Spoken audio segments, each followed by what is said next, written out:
en tomate y albahaca. Nos vamos con la gente del almacén de Caruso. Sabores que enamoran. Si buscas productos regionales, vinos de todo el país, bebidas únicas, frutos secos premium y escabeches irresistibles, estás en el lugar indicado. Te esperamos en el almacén de Caruso, avenida Castro Barros, 1750. Ya voy con Cande nuevamente a la zona del cerro. Ahí veo que está pasando datos Cande internamente que han llegado los perros, ¿sí? Así que ya lo amplío a eso en un minutito nada más. Ahora estoy con Paola Zavala, directora de la comunidad anti-bullying de la Argentina. Hola Paola, buen día. Buen día, Nicolás, ¿cómo estás? Bien, bien, muchísimas gracias por atendernos, Paola. Bueno, te llamamos porque figura La Rioja entre las provincias con más discriminación escolar. Explícame un poquitito eso. Bien, este informe es un informe elaborado por Argentinos por la Educación, que se desprende de las pruebas Aprender del año 2023, que se hizo en 6º grado de escuela primaria, y habla de la percepción de los chicos del clima escolar. El clima escolar es cómo se vinculan con sus pares, cómo se vinculan con sus docentes, el grado de pertenencia que sienten hacia esa escuela.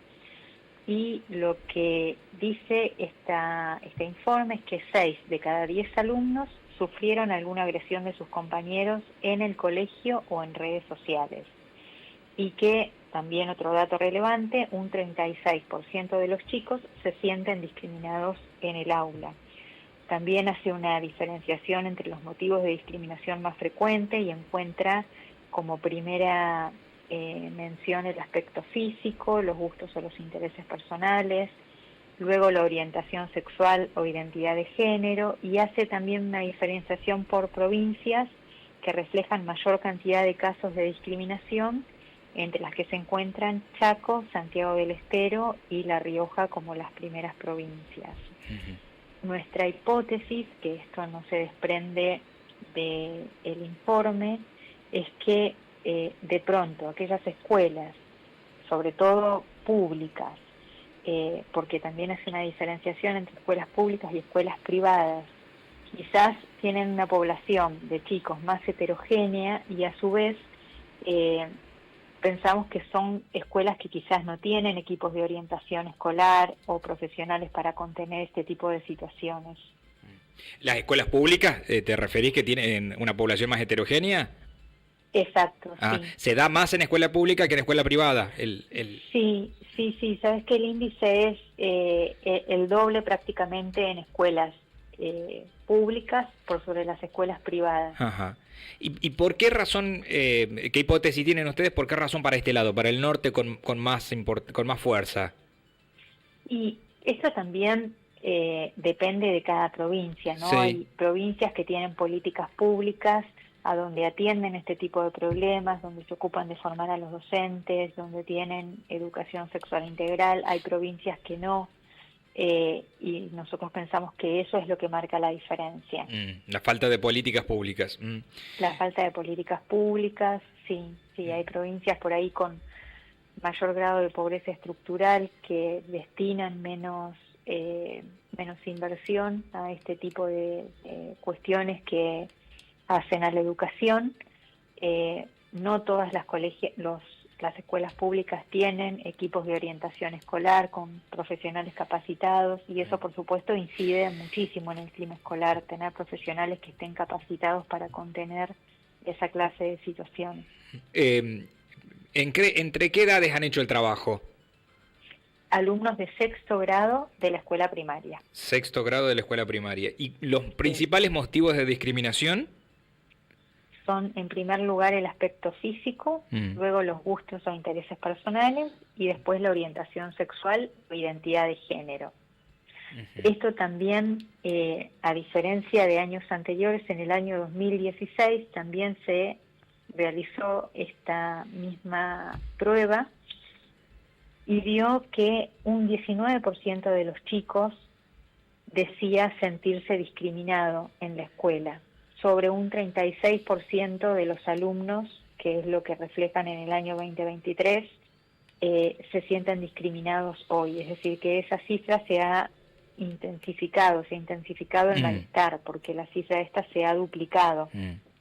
Paola, discúlpame, ¿en chicos de sexto grado ya hablan de orientación sexual?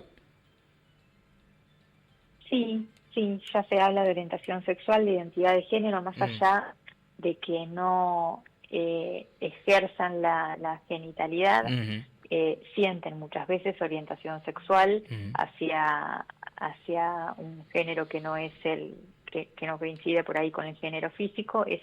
Todavía sigue siendo hoy uno de los motivos de discriminación. Eliana. Sí, ¿cómo le va, Paola? Yo le quería consultar sobre cuáles son las herramientas que por ahí tienen los colegios, porque por ahí como mamá, y hablo con otras mamás, que tienen situaciones, no se sienten para nada contenidos, tanto en escuelas públicas como privadas, porque muchas veces te dicen, y no podemos hacer mucho, o no toman las medidas, y se excusan en el tema de, tal vez, no, digamos, no sé si estigmatizar o no, a los que están ejerciendo el bullying. ¿Qué herramientas reales tienen los colegios como para que los papás estén, digamos, atentos a esto? Bueno, frente a esto, lo que se desprende también del informe es que la gran mayoría de los colegios lo que sigue es los métodos tradicionalistas, las recetas tradicionales, que es primero intervienen los docentes, hablando con los alumnos, luego lo comunican a las familias a través de reuniones, a través de notas, pero no se trabaja con los problemas de fondo, no se trabaja en prevención.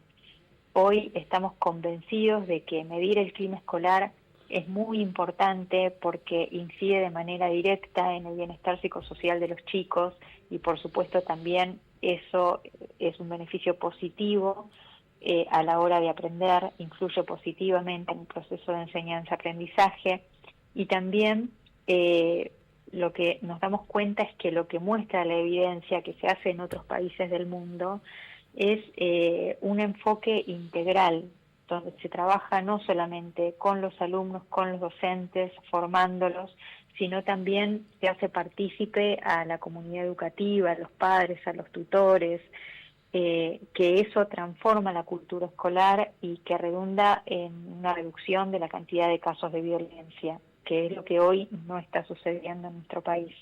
Sí. Sería como hacer, no sé, reuniones, días completos donde los padres y los alumnos hablen del tema en su totalidad en la escuela y que dejen de lado, por ejemplo, matemática y lengua y que hablen del tema ese día. ¿A eso se refiere?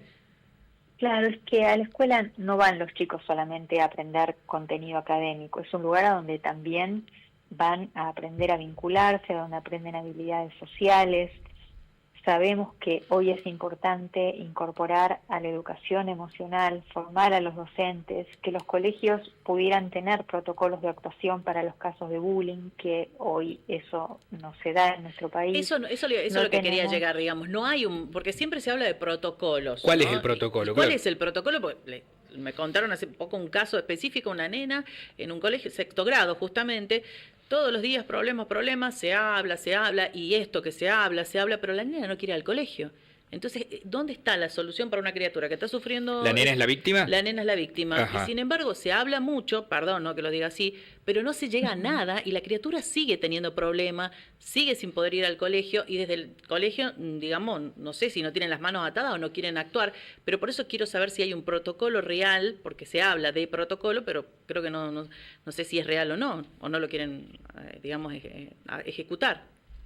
Bueno, hoy lo que están haciendo algunos colegios es quizás una vez al año hacen alguna charla donde se habla sobre bullying y después hasta el año que viene no se vuelve a tocar el tema. Un protocolo de actuación no es trabajar en prevención, eso por supuesto es lo que mayor resultado da, pero lo que te permite el protocolo de actuación es de manera inmediata intervenir en este tipo de casos y no de forma improvisada. Es decir, que los chicos tengan algún canal a donde denunciar de manera anónima cuando no se atreven a hacer una denuncia formal, de comunicar lo que les está sucediendo. Lo que hace el protocolo es poner a salvo a esa persona para evitar que los conflictos escalen. Se hacen entrevistas con los alumnos, estas entrevistas tienen que quedar dentro del protocolo de actuación registradas a través de un sistema de actas donde se registra todo lo que se habla en esa reunión, se piensan en acciones, qué acciones se van a tomar, con cada uno de los alumnos, se trabaja también con los testigos y finalmente lo que requiere el protocolo es que se revise si ese niño o esa niña volvió a incorporarse al grupo, cómo se siente actualmente después de la intervención de la escuela. En algunos casos se puede solucionar, en otros no.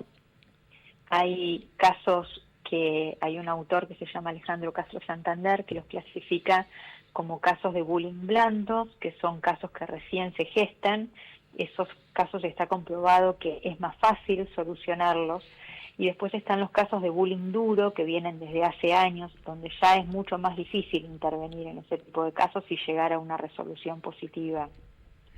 Y ahí lo recomendable que es al chico que hace bullying, cambiarlo, suspenderlo, sancionarlo. ¿Qué dice el protocolo sobre eso? Bueno, las acciones, tiene que haber acciones que Sí. estén pactadas, pero no como castigo, sino como consecuencia del accionar, que estén pautadas con anterioridad, para que los chicos tampoco lo introyecten como un castigo, sino que yo sé que si hago esto a un compañero me expongo a esta medida. Eso también tiene que estar definido por el protocolo de ¿Y hoy no actuación. está ¿Cuáles eso? van a ser las medidas? Hoy la gran mayoría de los colegios no tienen. Y por eso no Por se hace otro nada. lado, tampoco hay una ley que sea específica para los casos de bullying. Tenemos la mal llamada ley de bullying, que en realidad lo único que establece es que los colegios tienen que tener acuerdos de convivencia, pero no es específica para los casos de bullying, no determina sanciones. Sería muy importante que los colegios tuvieran protocolos de actuación para los casos de bullying y también que tuviéramos datos estadísticos oficiales, que hoy no existen sobre esta problemática en particular.